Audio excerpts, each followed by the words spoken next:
Hello, welcome to the update. I'm Susie Thompson. The United Nations Security Council has announced an emergency meeting after more than 100 people in Gaza died when chaos broke out during a humanitarian aid delivery.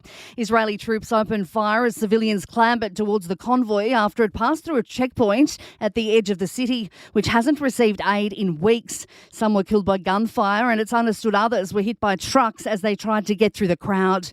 Euromed Human Rights Monitor spokesperson Maha Hosseini has told the BBC troops opened fire the moment the trucks passed through the gates. According to our researchers, people were carrying bags of wheat flour were also shot. One of our researchers said that the bags of wheat flour were mixed with blood. There was a total mess in the hospitals. There was no staff or healthcare professionals enough to treat the wounded and the dead. Victoria Police have released new images of a man they wish to question after a former immigration detainee was mistakenly arrested and charged.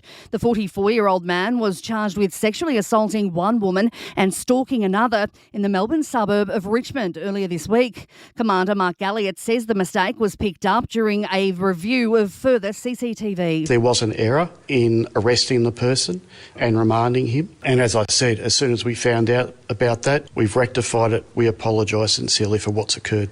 A 15-year-old boy has been sentenced to 3 years in juvenile detention for carrying out Australia's first school shooting in WA.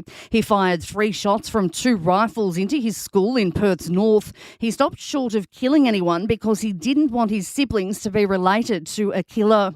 Westpac is reportedly preparing to swing the axe with as many as 130 jobs on the chopping block. Some of the positions will be moved offshore. The finance sector union says they're likely to be moved to India and the Philippines.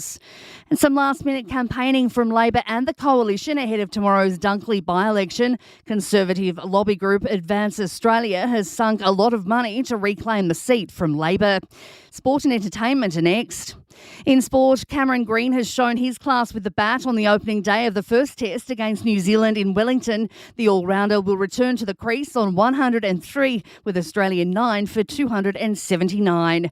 And Swans recruit Taylor Adams has hobbled off with a knee injury during a 25-point loss to the Lions in AFL pre-season. In entertainment news, a 90s screen classic is getting a makeover with a release date later this year. Don't Tell Mum the Babysitter is Dead is being remade with Nicole Richie as one of the lead roles. The original wasn't a box office smash but has become a cult favourite.